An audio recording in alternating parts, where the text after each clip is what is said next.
আসসালামু আলাইকুম বন্ধুরা, একটা দুঃখের খবর কই। এই যে এই খাঁচাটা আছে না, এই জায়গায় আছো প্রায় 6টা কবুতর আসলো আমার ওইটার ভিতরে।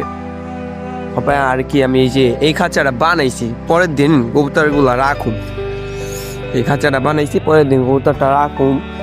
পরে কি হইছে, এই খাঁচা কুত্তা বাইঙ্গা মিঙ্গা এক জোড়া কবুতর খেয়াল আইছে, মানে এক জোড়া একটা মরে গেছে, আরেকটা আমি খুঁজে পাই নাই। কুত্তা এই যে খাঁচা মাচা ভাঙ্গা করছে, দেখছেন এই অবস্থায় আছে। এই যে পাক নামক না পুরো ছড়া ছিটকে আছে। আর ভয় আছে না, খাঁচার ভিতরেই আসলে এই যে এই খাঁচার ভিতরেই আসলো। ওর আর ক্ষতি করা পায় না, আর একটু পায়ে ব্যথা হয়েছে।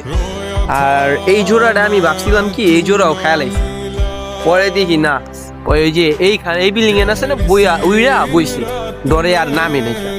আর এটা আছে, এটা হলো এই বাচ্চা কবুতরটা আর কি, এই যে এটা নিচে বয়ে আসলো আর খাইতে পারে না। ওর লগেরটারে আবার পাই না। আর আরেকটা তো ওই যে মাদি, আমি দিয়ে দিব না ভিডিওটা, যে কিভাবে মারা গেছে, মুখটা পুরো রক্ত বেড়ে গেছে। ওই মাদি কবুতর খেয়েছে, এটার মাদিটা। ওরে আর বেশি ক্ষতি করা পারে না, একটু পায়ে ব্যথা হয়েছে।